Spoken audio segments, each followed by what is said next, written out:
Once, he swore forever as he slid a ring on her finger. Once, she believed love was enough. But forever ended in a single night, one night with another woman, under the lights of a city that never sleeps. While he tasted betrayal, she carried his unborn child in silence, her heart breaking with every breath. Yet love's ashes can spark something more dangerous than hatred: resolve. And when she rose, pregnant, radiant, unbroken, the man who betrayed her would finally tremble. The courtroom was never meant to be a stage. Yet on that morning in Manhattan, it felt like the world's brightest spotlight had been switched on. The marble floors gleamed like polished ice, the mahogany benches were packed with reporters, and the air buzzed with whispers so sharp they could cut skin. Everyone was waiting for Jonathan Colton, the billionaire whose arrogance had always filled entire rooms. They waited to see his victory dance as he prepared to discard his wife like yesterday's newspaper. Jonathan had walked in with the swagger of a man who thought he'd owned the world. The suit he wore was custom Tom Ford, his cufflinks pure platinum, and his mistress sat just a few rows back, smirking in a crimson dress that clung to her body like sin itself. He had promised her that by the end of the hearing, his wife would be gone, his marriage dissolved, and she would step into the spotlight as the woman by his side. But fate had other plans. The double doors at the back of the courtroom opened, and silence fell so heavy that even the judge froze mid-sentence. All heads turned, and there she was, Isabella Colton, heavily pregnant, radiant despite her suffering, walking slowly but firmly down the aisle. Her silk maternity dress hugged her figure, her eyes steady, her chin high. She was not alone. On her arm stood William Blackwell. The William Blackwell. The billionaire CEO, the man whose name carried the weight of empires, the one nobody dared to cross. He wasn't just a father, he was a fortress. And in that moment, Jonathan's smirk vanished as the color drained from his face. His mistress shifted uncomfortably in her seat. The photographers in the back nearly broke their cameras trying to capture the scene. Jonathan had spent the night in another woman's bed, laughing, drinking, feeling untouchable. But today, inside this courtroom, he was no longer the hunter. He was the prey. The whispers began like a storm gathering on the horizon. Is that her father? Oh my God, that's William Blackwell? She's pregnant. Look at her belly. He's done. Completely done. Jonathan tried to stand tall, but his hands betrayed him, clenching into fists, loosening, then clenching again. The judge cleared her throat, but even she could not hide the shock. The power dynamics had shifted in an instant, because this wasn't just a divorce hearing anymore. It was a reckoning. Isabella walked with slow, deliberate grace, as though each step echoed with years of betrayal and nights of silent tears. The woman Jonathan thought was weak, fragile, and broken was now a force he couldn't control. And beside her, William Blackwell radiated authority like a storm cloud about to break open. His icy blue eyes swept the room, and even the bailiffs seemed to stand straighter. Jonathan's mistress, Cassandra, bit her lip, suddenly realizing that her place in the billionaire's empire was not as secure as she once believed. She fiddled with her diamond bracelet, the one Jonathan had given her just last week, and wondered if it would mean anything once this trial was over. Jonathan swallowed hard. He wanted to sneer, to throw an insult, to reclaim control. But for the first time in his life, words failed him. The judge spoke again, her tone sharper now, pulling the courtroom back to order.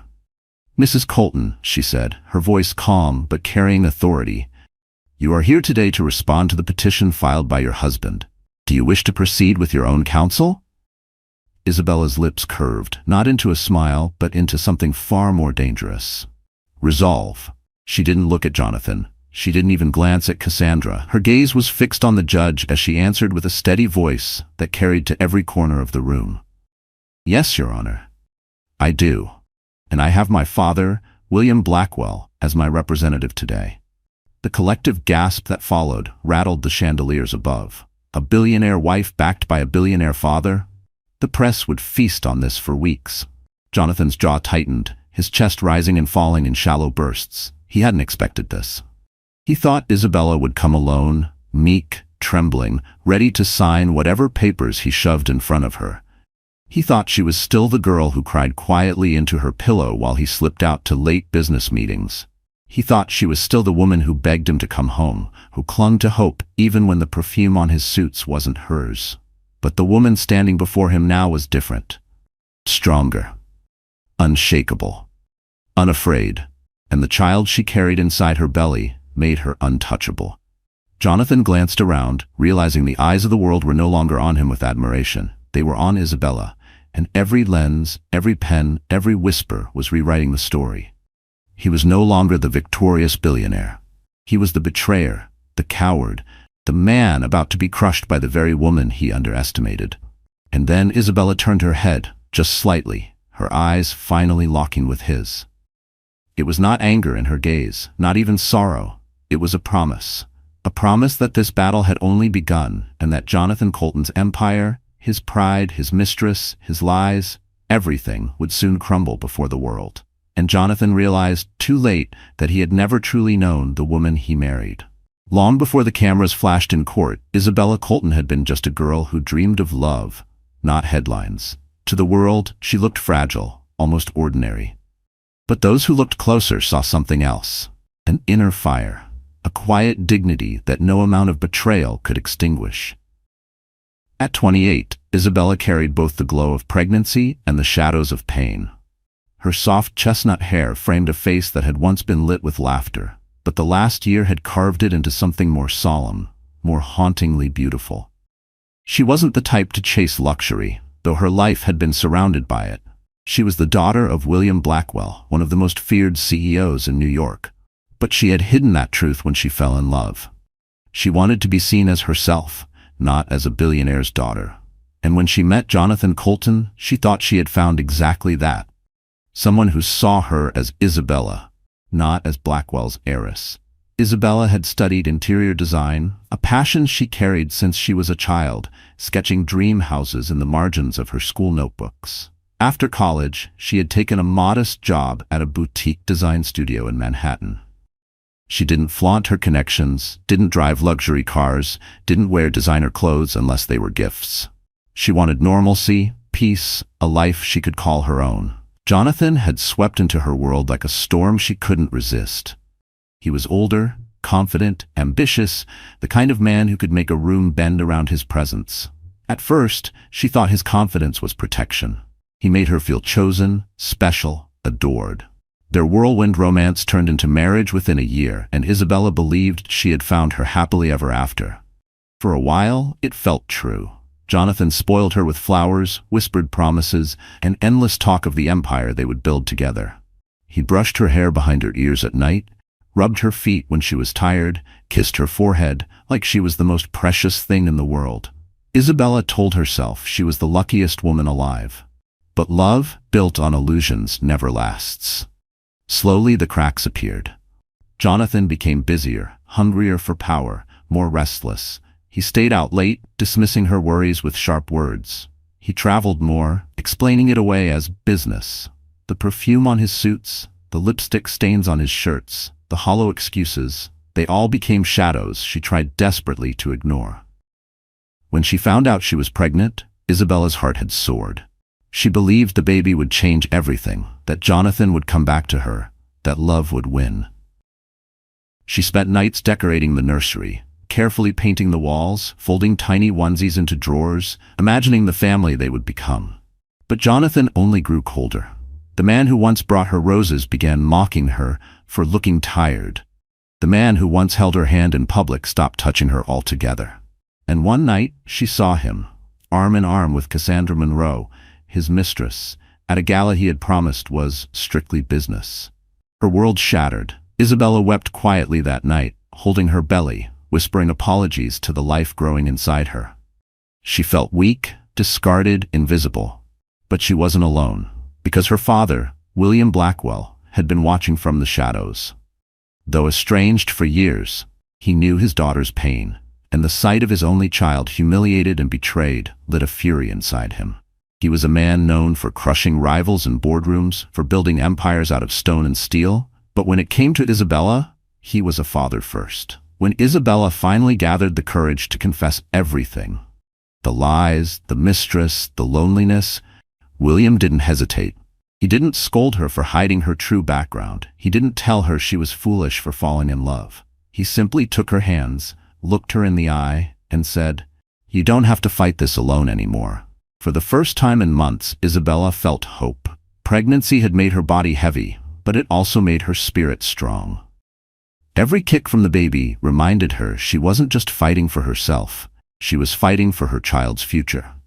And with her father by her side, she realized she had more power than Jonathan could ever imagine. The transformation began quietly. Isabella no longer cried into her pillow. She no longer begged Jonathan for attention. Instead, she began to plan. She documented every betrayal, saved every message, every photo. She leaned on her father's legal team, the most ruthless in Manhattan. She prepared herself for battle, not with screams or tears, but with calm, deliberate resolve. Still, at night, when she lay in bed, she remembered the girl she used to be. The girl who believed in fairy tales, who thought love could conquer anything. That girl was gone now. In her place stood a woman forged by betrayal, carrying life inside her, backed by an empire. And yet, despite everything, Isabella's heart had not turned to stone. She still loved. Not Jonathan. Not anymore. But she loved her child, fiercely, with a devotion that made her unstoppable. She loved the memory of her mother, who had once told her, "Strength doesn't always roar, Isabella. Sometimes it whispers, sometimes it walks into a room quietly, and changes everything." She was ready to change everything. The day of the court hearing, Isabella rose early. She stood before the mirror, one hand on her swollen belly, the other brushing away the last tears she would ever shed for Jonathan Colton. She wore a pale blue dress that glowed against her skin, chosen not for fashion but for dignity. She wanted the world to see her as she was, a mother, a fighter, a woman who would not be silenced. When William Blackwell arrived to escort her, she felt a surge of courage she hadn't known she still had. His presence was not just protection, it was a declaration. The world would see that she was not abandoned, not weak, not broken. She walked into the courthouse not as Jonathan's wife, not as his discarded lover, but as Isabella Blackwell Colton. Daughter of power, mother of strength, woman of resilience. And when Jonathan saw her, flanked by the man he had underestimated, she knew in her heart that the tables had finally turned. Because the Isabella he had betrayed was gone. In her place was someone he could never defeat. And the war for her dignity was only beginning. The world Isabella had married into was dazzling on the surface, but beneath the glitter was a darkness she had never expected. It was a world of chandeliers and champagne, of penthouses with views that touched the sky, and of gala halls where power was traded like currency.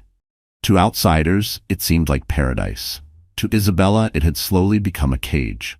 The Colton estate sat on the Upper East Side of Manhattan, a mansion that looked more like a palace than a home. White limestone walls stretched high above a row of sycamores, and the wrought iron gates gleamed under golden floodlights. Inside, everything screamed of wealth. The sweeping staircase of imported marble, the gallery walls lined with paintings Jonathan had collected at auctions, the dining room with a table long enough to seat 30. But wealth doesn't equal warmth. To Isabella, the grand halls felt cold. Every chandelier sparkled, but none of the light reached her heart. She remembered the early days when walking through those doors made her feel like she was stepping into a fairy tale. But as the months went on, that fairy tale crumbled. Jonathan's laughter echoed less in the halls. His footsteps grew distant. And when he did appear, it was often in a rush, barking phone calls into the air or brushing past her with a distracted kiss. The penthouse office was his true kingdom. Floor-to-ceiling windows overlooked Central Park, the skyline stretching endlessly. It was there Jonathan met with investors, charmed board members, and planned the next deal that would expand his empire. It was also there that Isabella noticed the first signs of betrayal. Lipstick on glasses after late meetings, perfume lingering in the air, a second phone hidden in the drawer. But the setting that revealed the truth most brutally wasn't their home. It was the gala. The Bright Futures Charity Gala was the crown jewel of Manhattan's social calendar. Every year, hundreds of the city's most powerful figures gathered beneath crystal chandeliers at the Grand Metropolitan Hotel. The ballroom glittered with sequins and diamonds, every guest dressed like royalty. Waiters in white gloves floated across the floor with trays of champagne, while a live orchestra filled the room with music as smooth as velvet. It was here, amid the dazzle of New York's elite, that Jonathan Colton decided to flaunt his mistress. Isabella had chosen not to attend that year. At 6 months pregnant, she felt uncomfortable in her own skin, and Jonathan had assured her, "It's just business, darling. Investors expect me to show up. Rest at home. You need it." She believed him. Or perhaps deep down, she wanted to believe him. But when the photos hit the tabloids the next morning, her world tilted. There he was, in a black tuxedo, his arm wrapped around Cassandra Monroe, the young woman whose presence had already haunted Isabella's nights. Cassandra wore a scarlet gown cut daringly low, her hand resting possessively on Jonathan's chest, as though she had already claimed him. The headline burned itself into Isabella's memory. "Billionaire Jonathan Colton stuns at gala with mysterious beauty. Where was his wife?" The betrayal wasn't whispered in shadows anymore. It was public, flaunted under chandeliers and camera flashes. Jonathan had chosen the gala, the very heart of their social circle, to humiliate her. And the world noticed. The Blackwells had always lived adjacent to this glittering world, but William Blackwell rarely indulged in such displays. To him, money wasn't for champagne and chandeliers, it was for building empires. But when he saw those photos, rage unlike any boardroom battle coursed through him. His daughter had been paraded as a ghost, her absence mocked, her dignity stripped in front of people who once shook her hand with respect. Meanwhile, Jonathan basked in the attention. The gala had been his stage, and he had relished every second. Cassandra laughed at his jokes, whispered in his ear, kissed his cheek while photographers clicked away. The investors had smirked, some amused, some scandalized, but Jonathan thought himself untouchable. He thought the empire he had built, the billions in his name, gave him the right to discard his pregnant wife like a forgotten accessory. But he hadn't counted on the storm that was building in the shadows. For Isabella, the humiliation cut deeper than anything before. She sat in her bedroom that night, the nursery half finished down the hall, staring at the glowing city skyline outside her window. She felt trapped, surrounded by a glittering world that wasn't hers, suffocated by chandeliers that now mocked her. She had loved Jonathan in that same ballroom once, at an earlier gala, when he had held her hand and whispered that she was the only woman in the room. And now that memory twisted like a knife. The main setting of their lives, the penthouse, the galas, the courtrooms, was a theater of power. It was designed to make people like Jonathan feel invincible.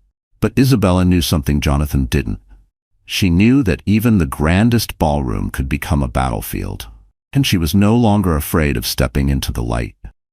The court hearing was scheduled at the New York Supreme Courthouse, an austere building with Corinthian columns and a history of drama older than Jonathan's fortune. The marble steps had seen kings of finance brought to their knees, had heard the echoes of scandals that once shook the city. And now it would host the downfall of Jonathan Colton. On the morning of the hearing, the courthouse itself became the main stage. Reporters gathered on the steps, cameras flashing, microphones ready.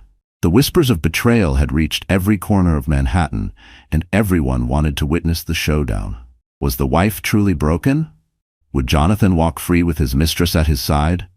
Or would something else, something bigger, unfold? Inside, the atmosphere was thick with anticipation. The high ceiling arched above like a cathedral, sunlight streaming through tall windows and casting dramatic shadows across the room. The wooden benches creaked as the city's elite settled in, ready to watch the drama of the year. Even the air smelled charged, of paper, leather, and nerves. And it was there, in that hallowed courtroom, that the contrast of worlds collided.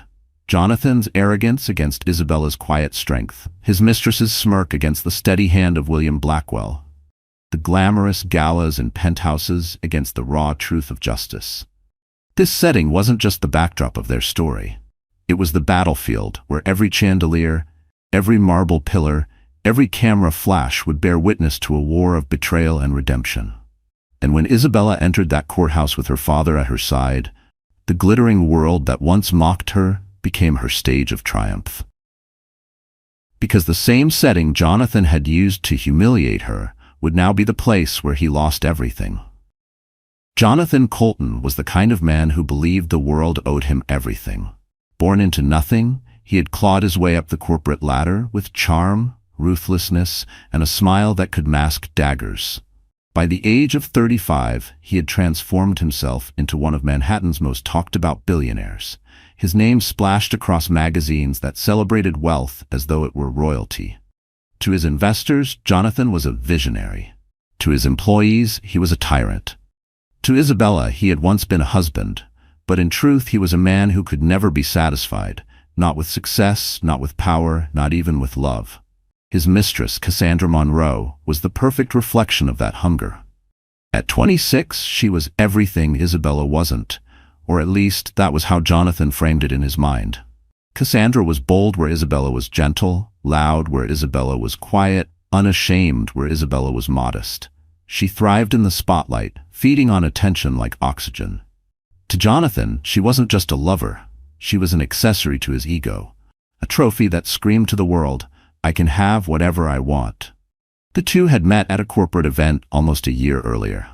Cassandra had been a marketing consultant hired for the gala, her striking red hair and daring laugh catching Jonathan's attention across the room. She wasn't shy, not the way Isabella had been when he first met her. Cassandra didn't blush or stumble over her words. She locked eyes with Jonathan as if she already owned him, as if she knew exactly how powerful her beauty could be. That night, Jonathan didn't go home to his wife. He went to Cassandra. At first, the affair was discreet: hidden dinners, stolen weekends, whispered phone calls while Isabella slept in the next room. But Jonathan's ego grew reckless. The secrecy became a thrill, and the thrill became arrogance. Soon, he wasn't just sneaking around, he was flaunting Cassandra. He brought her to business meetings disguised as an associate. He let her pick ties for him before public appearances. And eventually, he took her to the Bright Futures Gala, parading her under chandeliers while the cameras flashed. It wasn't love. It was power. Jonathan loved the way people looked at him when Cassandra was on his arm. The envy in their eyes, the whispers behind their hands, it was intoxicating. He had a pregnant wife at home, yes, but he also had a mistress who worshipped him in public. To him, it was the ultimate proof of his dominance. He could have it all. He could humiliate Isabella and still walk into any room like a king. Cassandra encouraged it. She fed his pride, whispered poison into his ear. "She looks weak without you," she once said after seeing Isabella in a tabloid photo. "You're the real star, Jonathan. You deserve someone who shines with you, not someone who hides in the shadows." Jonathan lapped it up. He began to see Isabella not as the woman he once loved, but as a burden. Quiet, unglamorous, pregnant, inconvenient.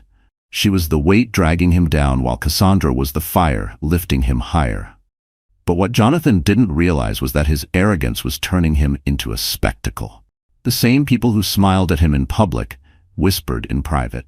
They noticed the way he touched Cassandra's back at dinners, the way his eyes lingered on her during meetings, the way his wife was conspicuously absent from every event. Manhattan's elite loved scandal, and Jonathan was feeding them a feast. Behind closed doors, Jonathan was even crueler. He mocked Isabella's maternity clothes, sneered at her for gaining weight, rolled his eyes when she asked him to be home for doctor's appointments. "You're emotional?" he would say dismissively. "Pregnancy makes women crazy." He didn't see her tears as pain, he saw them as weakness. And Cassandra was always there to reinforce the cruelty. She taunted Isabella indirectly through social media posts, cryptic captions, photos of her in Jonathan's penthouse office, subtle digs that only Isabella would recognize. To Cassandra, the affair wasn't just about love or lust, it was about victory. She wanted to replace Isabella, to erase her, to wear the title of Mrs. Colton as a badge of conquest. The villainy of Jonathan and Cassandra wasn't hidden in shadows, it was displayed like jewelry. They thrived in their arrogance, convinced that Isabella was powerless, that her silence meant surrender. Jonathan believed his billions could buy him freedom from consequences, that his name and influence could erase any scandal. Cassandra believed youth and beauty were enough to secure her throne at his side. But villains always forget one thing: arrogance blinds. Jonathan underestimated Isabella. He saw her quiet nature as fragility, not strength. He thought her tears meant she was broken, not that she was gathering herself for battle. He mistook her silence for surrender, never realizing it was strategy. And Cassandra, so smug in her stolen spotlight, never imagined that the woman she mocked would walk into a courtroom with a power far greater than Jonathan's billions. Jonathan's downfall began the night before the hearing, though he didn't know it. He had spent the evening with Cassandra at a penthouse suite downtown, indulging in champagne and laughter, boasting about how tomorrow would finally rid him of his wife. "She'll sign the papers without a fight," he bragged, kissing Cassandra's neck. "And then, nothing will stop us." But fate has a cruel sense of timing. As Jonathan slept off his indulgence, Isabella prepared her entrance with William Blackwell. She wasn't coming to sign away her dignity. She was coming to reclaim it. And Jonathan, the villain who thought himself untouchable, would soon stand in a courtroom stripped of his power, his mistress's smirk fading, his empire trembling. Because villains may win battles, but in the end they always write their own destruction. And Jonathan Colton was about to discover that the woman he betrayed was no victim. She was the storm he could never control. It began with whispers, but it didn't stay that way for long. Manhattan thrives on scandal, the way a body thrives on oxygen. And Jonathan Colton had given the city a scandal too delicious to ignore. The gala photographs had been only the beginning. Soon, the betrayal wasn't just a rumor tucked in society columns. It was the headlines splashed across glossy magazines and whispered through every cocktail party on the Upper East Side. Billionaire Jonathan Colton seen with red-haired beauty at gala, pregnant wife absent. That one headline had been enough to ignite the fire. But the photos that followed poured gasoline on the flames. Jonathan and Cassandra were spotted at restaurants, slipping into hotels, strolling hand-in-hand down Fifth Avenue as though they were invincible. The paparazzi lenses captured every smirk, every stolen kiss, every cruel reminder that Isabella, 6 months pregnant, was nowhere in sight. For Isabella, the betrayal wasn't just personal anymore. It was public property. She could no longer walk into a cafe without feeling eyes on her. She could no longer flip through a magazine without seeing Cassandra's smug face smiling back at her. Even the doorman at her building, once warm and polite, now looked at her with pity in his eyes. That was the worst part. Not the whispers of betrayal, not the humiliation of her husband's affair, but the pity. People looked at her as though she were fragile glass about to shatter. One afternoon, Isabella had ventured into a boutique on Madison Avenue, determined to buy herself a dress that would make her feel beautiful again, if only for a moment. As she slipped into a pale lavender gown, the sales associate's phone buzzed with a notification. She didn't mean to look, but the image on the screen was unmistakable. Jonathan, his hand on Cassandra's waist, leaving a downtown restaurant the night before. The caption read, "Love in the city. Jonathan Colton can't hide his passion for his new flame." Isabella froze in the mirror, the lavender gown hanging off her body like a cruel joke. She pressed her hands to her swollen belly, tears threatening to spill, and whispered, "I'm sorry, baby." She wasn't apologizing for Jonathan's betrayal. She was apologizing for believing, for hoping, for staying. But the humiliation reached its peak at the charity luncheon 2 weeks before the court hearing. Isabella hadn't planned to attend. It was a luncheon she and Jonathan had once co-hosted, a yearly tradition meant to raise funds for children's hospitals. But her father had insisted. "You cannot hide, Isabella. If you do, you let him write the story. Go. Hold your head high." She went. She wore a simple cream dress that skimmed over her belly, her hair pulled back in a low chignon. She walked into the ballroom on trembling legs, forcing herself to meet the gazes of the women who had once been her friends. Some smiled with sympathy. Others avoided her entirely, as though betrayal were contagious. And then Jonathan arrived. He strode into the luncheon as though he owned it, his arm firmly around Cassandra's waist. She glittered in a sapphire blue dress, her laughter echoing across the marble hall. The sight of them together was like a blade twisting inside Isabella's chest. She gripped her glass of water tighter, the condensation dripping down her fingers. The room buzzed with whispers. Some tried to pretend nothing was happening, that it was business as usual. But the stares followed Isabella everywhere she turned. She felt the heat rising in her face, the suffocating weight of humiliation pressing down. It was Cassandra who delivered the final blow.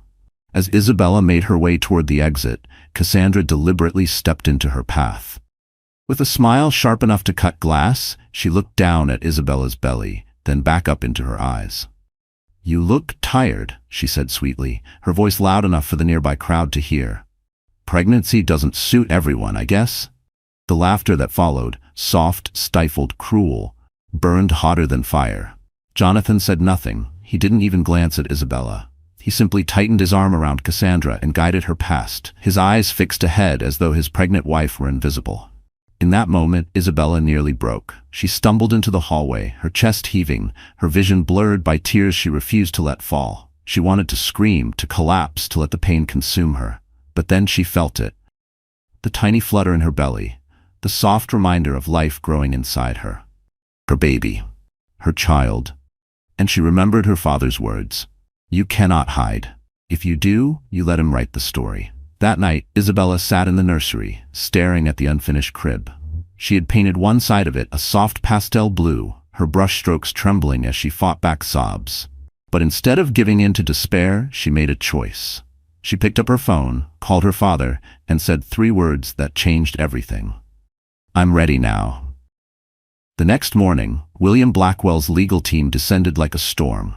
They gathered documents, financial records, photographs, everything they needed to build a case.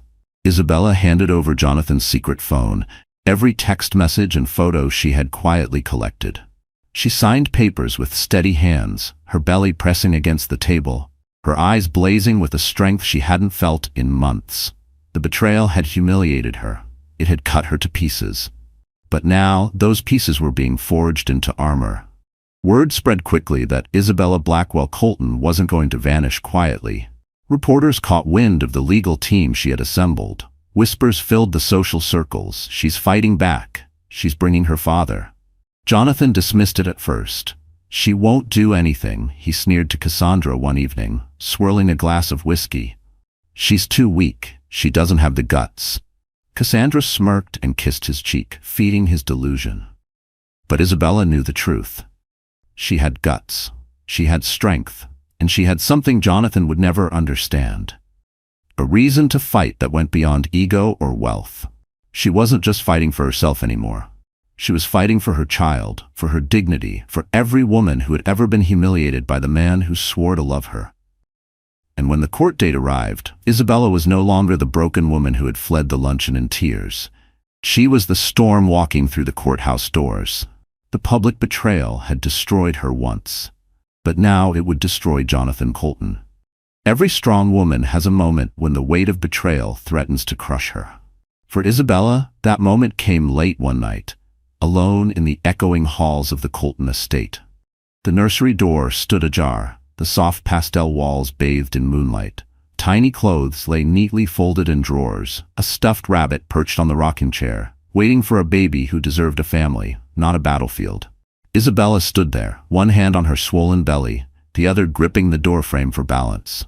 Tears streamed down her cheeks as she whispered, "I wanted this to be perfect. I wanted you to have love."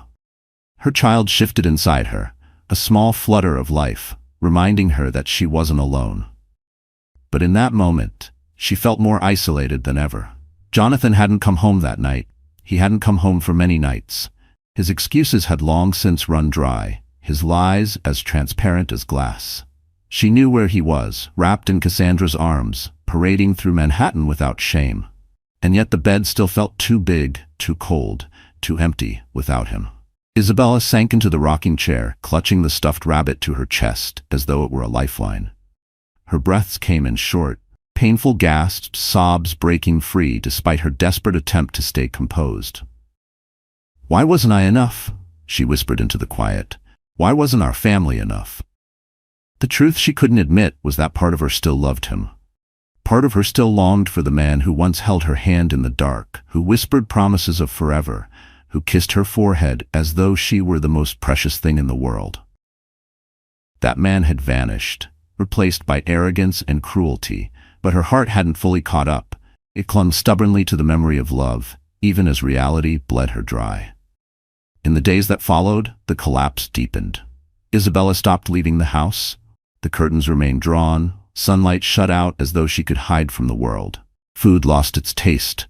Sleep became fitful, plagued by nightmares of Jonathan's laughter tangled with Cassandra's. Her father visited often, his presence steady, his words encouraging. But even William Blackwell, a man who had faced hostile boardrooms and toppled rivals without blinking, felt powerless against the sight of his daughter crumbling. One evening, he found her sitting on the nursery floor, the crib unassembled around her, screws and wooden slats scattered like the fragments of her life. She stared blankly at the pieces, tears streaking her face. "Dad," she whispered hoarsely, "I don't know if I can do this. I don't know if I can raise this baby alone." William knelt beside her, his large hand covering hers. "You are not alone, Isabella. You have me. You have this family. You have more strength than you realize." But Isabella shook her head, her shoulders trembling. "He was supposed to love me. He was supposed to be here. And now all I feel is empty." The emptiness threatened to consume her. One night, unable to sleep, Isabella wandered into Jonathan's office. The room reeked of cigar smoke and ambition, the desk cluttered with documents and photos that meant nothing to her. She ran her fingers along the polished wood, remembering the nights she used to bring him dinner, waiting patiently while he finished phone calls, believing they were building a future together. On the corner of the desk lay a silver-framed photo, Jonathan and Isabella at their wedding. She looked so young, so radiant, her eyes shining with hope.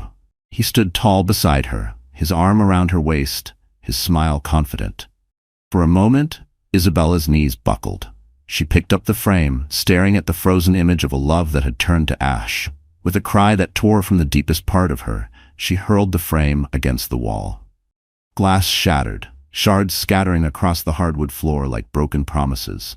She collapsed to her knees, sobbing into her hands, the sound echoing through the empty office. "How could you do this to me? To us?" The spiral was relentless. Even her body seemed to betray her. Nausea stronger, fatigue heavier, back pain gnawing at her every step. Pregnancy was supposed to be a time of joy, of anticipation. Instead, it became a reminder of her abandonment, a physical weight pressing down on her spirit. One evening, she collapsed on the bathroom floor, the cold tile against her cheek, tears soaking her hair. Her breathing came in shallow gasps, panic tightening her chest. She clutched her belly, terrified that her stress was harming the baby. "Please," she whispered through sobs. "Please hold on. I promise I'll be strong for you. Just hold on." It was her lowest point, the point where giving up felt like the only option. But sometimes, collapse is what clears the way for rebirth. As she lay there, trembling and broken, Isabella remembered her mother's voice, a memory so vivid it felt like a ghost in the room. "Strength doesn't always roar, Isabella. Sometimes it whispers. Sometimes it's simply standing back up." She wiped her tears with shaking hands. Slowly, painfully, she pushed herself off the cold floor. She stood, wobbling, but she stood. She looked in the mirror, her eyes red and swollen, her cheeks pale, but her reflection told a story she couldn't ignore. She wasn't just a betrayed wife. She wasn't just a victim. She was a mother. And mothers don't surrender. That realization became the first thread of hope weaving its way back into her soul. She picked up the scattered screws in the nursery the next morning. Piece by piece, she assembled the crib, her hands steady despite her exhaustion. Each turn of the screwdriver felt symbolic, a small act of defiance against despair. When the crib stood complete, she sat beside it, her belly rising and falling with each breath, and whispered, "We're going to be okay, I promise." Her father arrived later that day to find her standing taller, her eyes clearer. The collapse had not destroyed her, it had forged her. William saw it instantly. "That's my girl," he said softly, pride breaking through his usual sternness. Isabella wasn't healed overnight. She still cried some nights. She still ached when she saw Jonathan's face on a magazine cover. But the collapse had burned away the illusion of weakness. What remained was something stronger than steel. And Jonathan, in his arrogance, would never see it coming, because the woman he thought was broken beyond repair was now preparing to rise, and when she did, she would bring him to his knees. The collapse had nearly ended her. But it also gave birth to the storm she was about to become. The courtroom smelled of polished wood and anticipation. Jonathan sat at the front, shoulders back, jaw tight, wearing the mask of a man who thought victory was already his. Beside him, Cassandra smirked, her red lipstick gleaming under the fluorescent lights, as though this hearing were nothing more than a performance staged for her amusement. But what neither of them knew was that Isabella had come armed with more than dignity. She had come with fire. The twist began days before the hearing.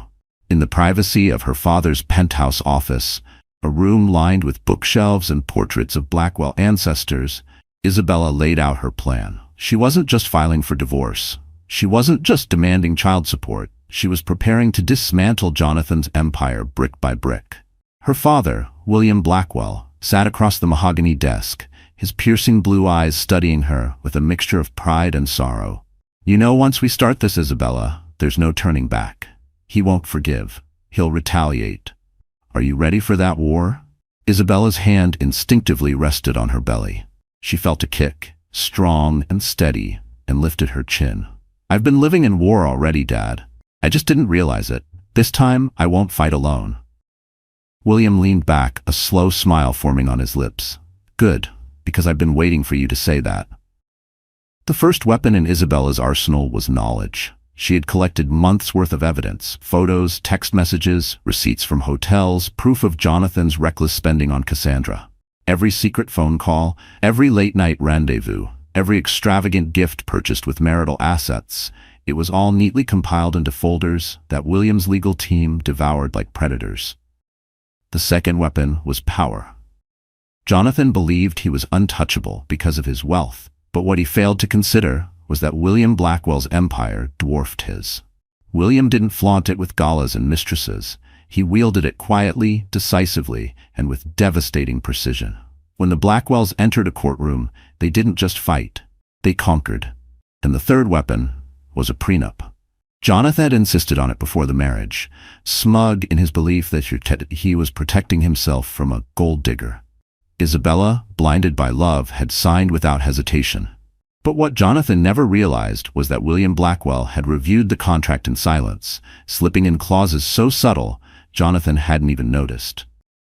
Clauses that now gave Isabella the upper hand. On the morning of the hearing, Isabella walked into the courthouse flanked by her father and his legal team. Cameras flashed, reporters shouted her name, microphones jutted forward. For months, she had been invisible, erased by Jonathan's arrogance.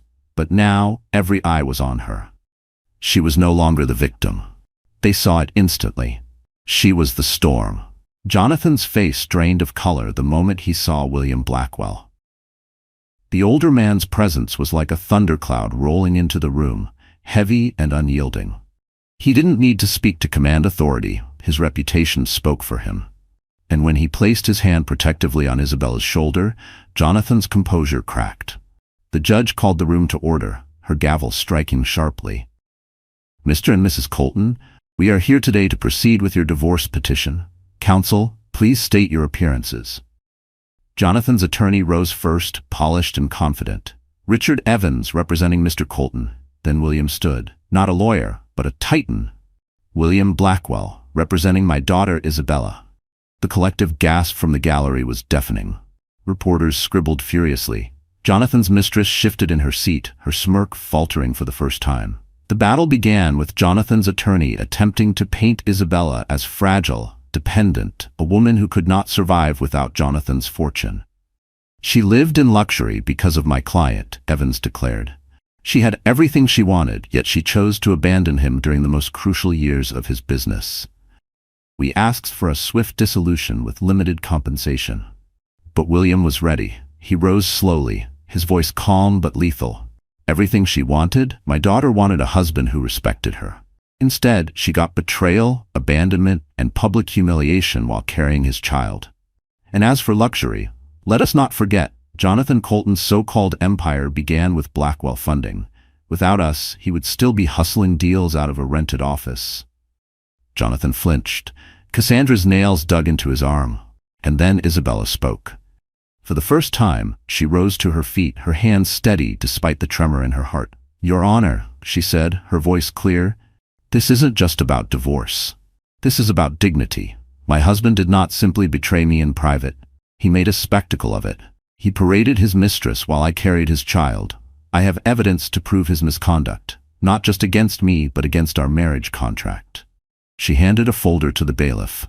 Inside were photos, texts, receipts, all the proof of Jonathan's arrogance. The judge flipped through the documents, her brow furrowing deeper with each page. Jonathan shifted uncomfortably. "Those don't mean anything," he snapped. "Every man." "Every man?" William interrupted sharply. His voice cut like steel. "Every man doesn't abandon his pregnant wife to flaunt a mistress under chandeliers. Every man doesn't siphon marital assets to buy diamonds for another woman. Don't confuse your moral failure with manhood, Jonathan." The courtroom erupted in murmurs. Jonathan's face flushed crimson. But the final twist came when William slid another document across the table. "The prenup," Jonathan sneered. "That protects me, not her." William's eyes gleamed coldly.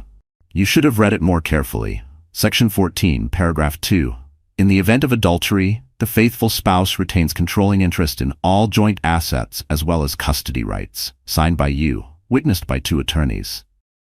The judge adjusted her glasses, scanning the clause. Her gavel struck once. "It's valid." Jonathan's mouth fell open. Cassandra paled. The press scribbled frantically. In that instant, the balance of power shifted entirely. Isabella, once humiliated, once pitied, now stood victorious. The evidence, the prenup, the presence of William Blackwell, it was all a carefully orchestrated symphony of justice. Jonathan slumped in his chair, his bravado collapsing under the weight of his own arrogance. Cassandra's smirk was gone, replaced with a mask of fear. The gallery buzzed, the whispers now celebratory, even awed. And Isabella? She sat tall, her hand resting on her belly, her eyes calm and resolute. She didn't gloat, she didn't sneer. She simply met Jonathan's gaze with the quiet strength of a woman who had been broken, rebuilt, and reborn. The twist was complete. The betrayed wife was no longer prey. She was the storm that had just begun to roar. The morning after the prenup revelation, New York woke up buzzing. Headlines screamed across every front page. Jonathan Colton blindsided in court, wife and Blackwell empire strike back. Pregnant heiress Isabella Blackwell stuns courtroom with power move. The story was everywhere. Isabella, who had been invisible for months, was suddenly the city's most talked about woman. And for the first time in a long time, she wasn't being pitied. She was being respected. But transformation isn't only about public perception. It begins within.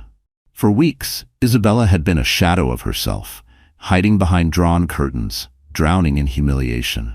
Now, as she stood before the mirror in her father's penthouse, she barely recognized the woman staring back. Her eyes were sharper, her shoulders straighter, her presence commanding in a way she had never imagined. Her stylist, a woman named Marissa, who had worked with celebrities and CEOs' wives, hovered behind her, adjusting the hem of a tailored black dress. "You don't need sequins or diamonds," Marissa murmured. "Your strength is the statement. Simple, elegant, unshakable." Isabella touched the fabric, feeling its weight. It wasn't about vanity, it was about armor. For months she had been ridiculed for her swollen belly, mocked for looking tired and weak. Now she embraced it. Her pregnancy wasn't a flaw, it was her power. She carried life while Jonathan carried shame.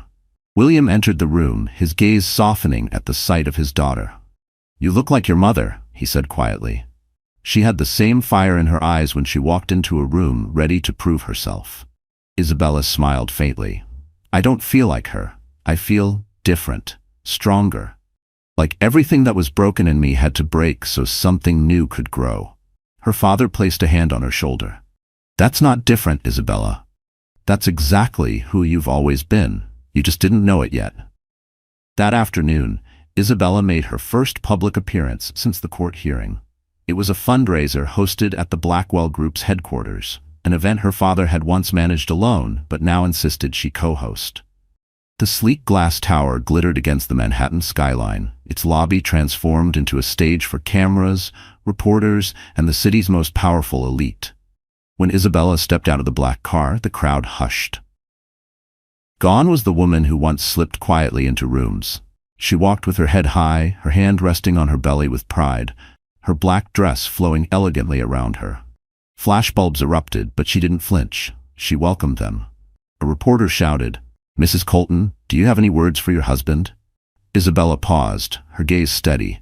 "Yes," she said simply, her voice carrying through the microphones. Every woman deserves respect. Every child deserves a home built on love, not betrayal. That's all I will say." The room erupted in applause. The headline was written in that very moment. Isabella Blackwell, the woman who turned betrayal into power. Inside, Isabella mingled with investors, philanthropists, and socialites who had once pitied her. Now they looked at her with admiration, even awe. She was no longer Jonathan's wife. She was Isabella Blackwell, heiress, mother, survivor, force of her own. But transformation isn't only external. Behind the elegant facade, Isabella's heart had shifted too. She no longer craved Jonathan's approval. She no longer replayed their happy memories with longing. Instead, she replayed the lessons his betrayal had taught her. She realized she had spent years silencing her own voice for the sake of love. Now she spoke with clarity, authority, and courage. Her confidence grew each day. She joined her father in board meetings, her sharp observations surprising even seasoned executives. She walked through the Blackwell Group's corridors, not as a visitor, but as a future leader. And slowly, she began to envision a life beyond heartbreak, not just surviving, but thriving. Jonathan, meanwhile, was unraveling. Every newspaper, every television channel, every social media platform carried the story of his downfall. Investors grew nervous. Partners withdrew. Cassandra, once proud to stand by his side, began to distance herself as the glitter faded. Jonathan had thought he was untouchable, but the city was watching him crumble, and it was Isabella's transformation that had lit the fuse. Still, Isabella wasn't finished. Her transformation was not about revenge. It was about liberation. She no longer wanted to prove herself to Jonathan. She wanted to prove herself to herself. One night, after a long day of meetings, Isabella stood on the balcony of her father's penthouse, the city lights stretching endlessly before her. She pressed her hand to her belly and whispered, "We're gonna be okay. You and me. We'll build a life filled with love, not lies. I promise." The baby kicked as if answering her. The transformation was complete. She wasn't just a wife betrayed. She wasn't just a daughter protected. She was a woman reborn, carrying life and strength in equal measure. And the city wasn't just watching anymore. It was cheering. Because Isabella Blackwell had gone from humiliation to triumph, from whispers of pity to headlines of power, from tears in a nursery to commanding rooms filled with the world's elite. Her makeover wasn't just in her dress or her hair. It was in her soul. She had been broken, yes, but in breaking, she had discovered the pieces of herself she had never known. And with those pieces, she built a new identity, stronger than anything Jonathan could ever destroy. The transformation was no longer just hers. It was an anthem for every woman who had ever been betrayed. And soon, Jonathan Colton would learn what it meant to face a woman who had risen from the ashes. The ballroom glittered like a jewel box. Chandeliers dripped crystal light, violins played softly in the background, and Manhattan's elite filled the air with chatter and champagne laughter. It was the annual Empire Business Awards Gala, a night meant to honor the city's most powerful, a night Jonathan Colton believed would restore his reputation. He had pulled every string he could to ensure his nomination for Entrepreneur of the Year. He needed the stage, the applause, the validation. After weeks of humiliation in the press, he saw this gala as his comeback. Cassandra clung to his arm, her sapphire gown daring, her smile sharp. Together, they walked into the room as though nothing had happened, as though the scandal hadn't reduced Jonathan's empire to ashes. But tonight, the stage belonged to someone else. When Isabella entered, the air shifted. Heads turned. Conversations stopped mid-sentence. She was radiant in an emerald gown that hugged her pregnant form like a crown jewel, her hair swept elegantly back, her presence commanding. At her side was William Blackwell, his imposing figure radiating silent power. Reporters surged forward, cameras flashing furiously. The whispers flew across the room. She came. She actually came. Jonathan's smug smile faltered. His drink trembled in his hand. Cassandra's nails dug into his arm, her eyes darting nervously. The evening unfolded with its usual pomp, awards, speeches, applause. Jonathan sat stiffly, waiting for his moment, clinging to the illusion that this night would be his redemption. But as the presenter approached the podium, Isabella rose from her seat. "Excuse me," her voice rang out, calm yet commanding. The microphone caught it, and suddenly the entire ballroom fell silent. She walked gracefully to the stage, every eye following her. When she stood at the podium, the emerald fabric shimmering under the lights, she looked not like a broken wife, but like a queen reclaiming her throne. "Good evening," she began, her voice steady. "I hadn't planned to speak tonight, but I realized something as I sat here watching this celebration of success. Success is not measured in dollars. It is not measured in power or even applause. True success is measured in integrity. And integrity," she paused, her gaze locking onto Jonathan, "cannot be bought." A ripple went through the crowd. Jonathan shifted uncomfortably, his jaw clenched. Isabella continued, her words precise, deliberate. "Some of you know me as Isabella Colton, the wife who disappeared from these galas, the woman whispered about in tabloids. But I am not that woman anymore. I am Isabella Blackwell, daughter, mother, and a woman who refuses to be silenced." The room erupted in applause. Jonathan's face burned red. She lifted a folder from the podium. "In this folder," she said clearly, "is evidence of what happens when arrogance blinds men into believing they are untouchable. Affairs, fraud, assets siphoned from a marriage to fund a mistress's wardrobe. Documents signed with careless hands. For months I carried the shame of someone else's betrayal. Tonight, I return that shame to its rightful owner." Gasps filled the room. Cameras zoomed in. Cassandra paled, her painted smile cracking. Jonathan half rose from his chair, his voice breaking. "This is slander." "Sit down, Jonathan," William's voice thundered from the front row. The command silenced him instantly. Isabella's eyes never wavered. "This isn't slander. This is truth. And the truth is simple. You cannot build an empire on lies and expect it to stand. My husband forgot that. He believed wealth excused betrayal, that mistresses could replace vows, that humiliation could break me. He was wrong." The crowd erupted again, applause shaking the chandeliers. Some stood, clapping with admiration. Others leaned forward hungrily, thrilled by the spectacle. Cassandra, desperate, grabbed Jonathan's arm. "Do something," she hissed. But Jonathan was frozen, his mask of control shattered. Isabella wasn't finished. She leaned closer to the microphone, her voice dropping to a calm, devastating softness. "To every woman who has ever been betrayed, hear me. You are not weak. You are not invisible. Betrayal does not define you, it reveals them. And sometimes the best revenge is simply standing tall while they crumble at your feet." The words struck like a hammer. The room roared with applause, louder than anything Jonathan could have hoped for. Reporters scrambled, capturing every second. The story was no longer Jonathan's comeback. It was Isabella's victory. Jonathan rose to his feet, his voice trembling with rage.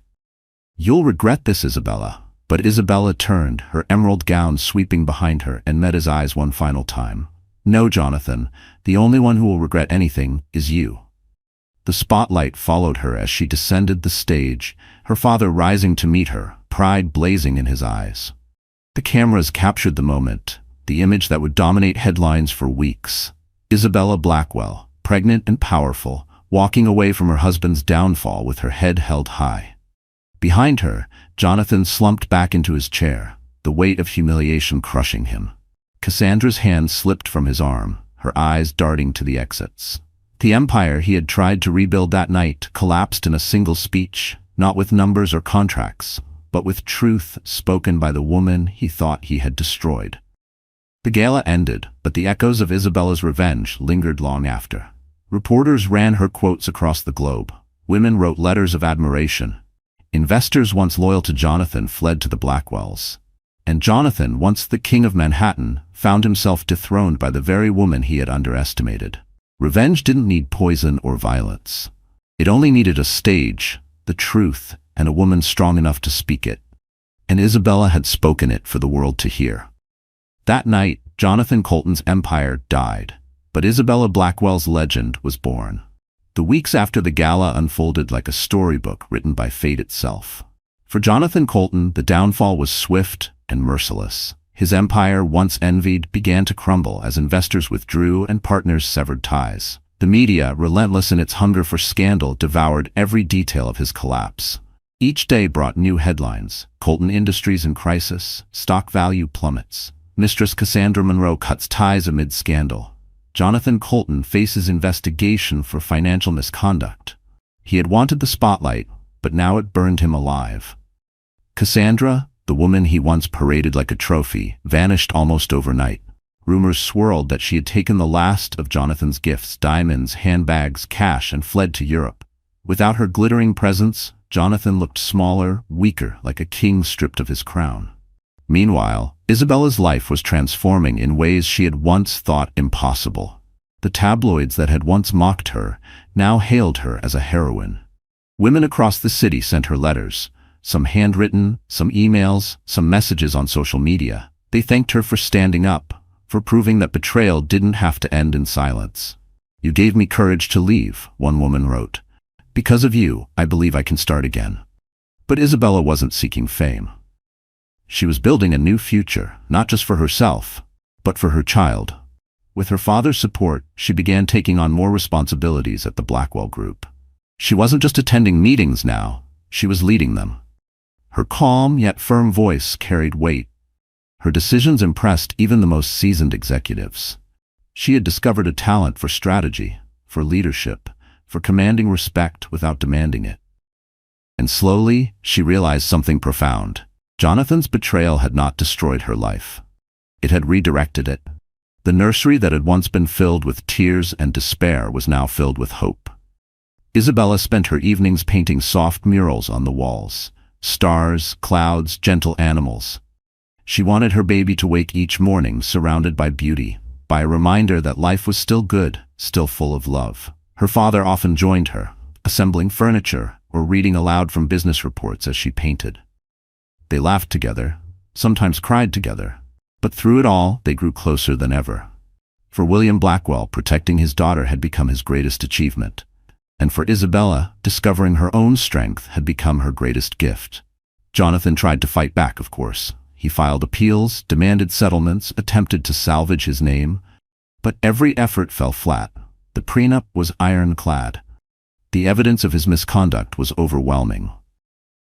The judge granted Isabella full custody, controlling interest in their joint assets, and freedom from the man who had caused her so much pain. On the day the divorce was finalized, Isabella walked out of the courthouse with her father at her side. The cameras flashed, reporters shouted questions, but she didn't stop to answer. She only smiled, her hand resting on her belly, her eyes shining with quiet triumph. "Isabella, do you have any final words for Jonathan?"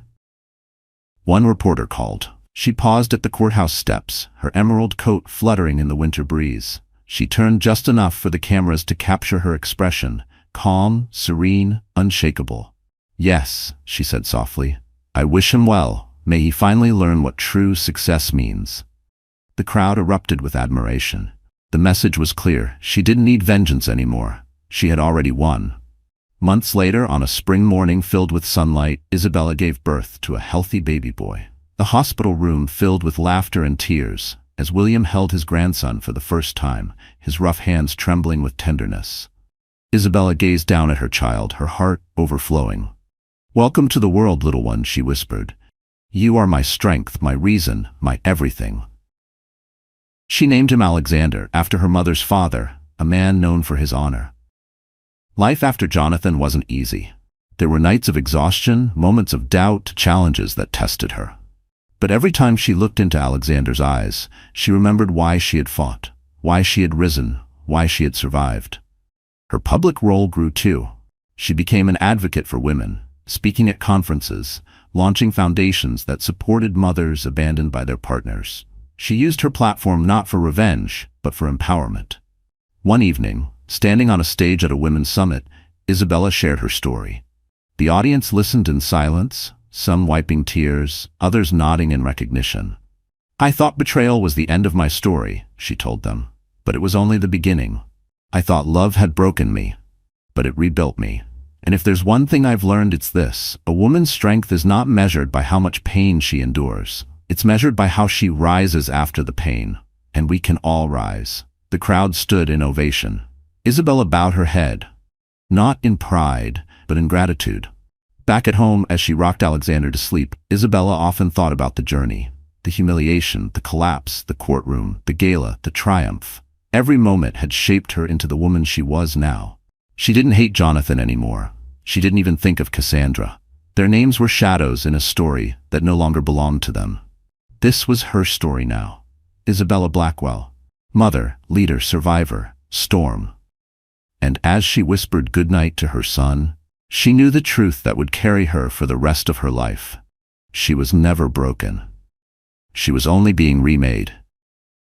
So my dear friends, the story has now come to an end. And if you're still here with me at this very moment, it means something inside this journey has touched your heart in a way you maybe didn't expect. Perhaps it reminded you of your own struggles, your own heartbreak, or maybe it simply whispered a truth you already knew, that no betrayal, no loss, no wound has the power to define you forever. Life will test us, sometimes cruelly. People we love may betray us, promises may break, and the future we thought was certain may collapse in an instant. But as the Stoic philosopher Epictetus once said, it's not what happens to you, but how you react to it that matters. Isabella's story is not just about pain, it is about rising, about discovering the fire that was always inside her, hidden beneath the ashes. And maybe tonight, as you watch, you realize the same fire lives in you. Marcus Aurelius wrote, "You have power over your mind, not outside events. Realize this, and you will find strength." That's what healing truly is. Not erasing the scars, but wearing them with dignity, as proof you survived and became stronger. So take this story with you, not as just another drama, but as a reminder. No matter who walks away, no matter how broken things seem, you are never powerless. You can rebuild, you can rise. And sometimes the ending you feared is only the beginning you needed. If this story has moved you, I'd love for you to like this video, share it with someone who needs strength today, and subscribe to our channel so you'll never miss another journey like this one. Because together, as a community, we can remind each other that pain is not the end. Sometimes it is the doorway to becoming who we were always meant to be.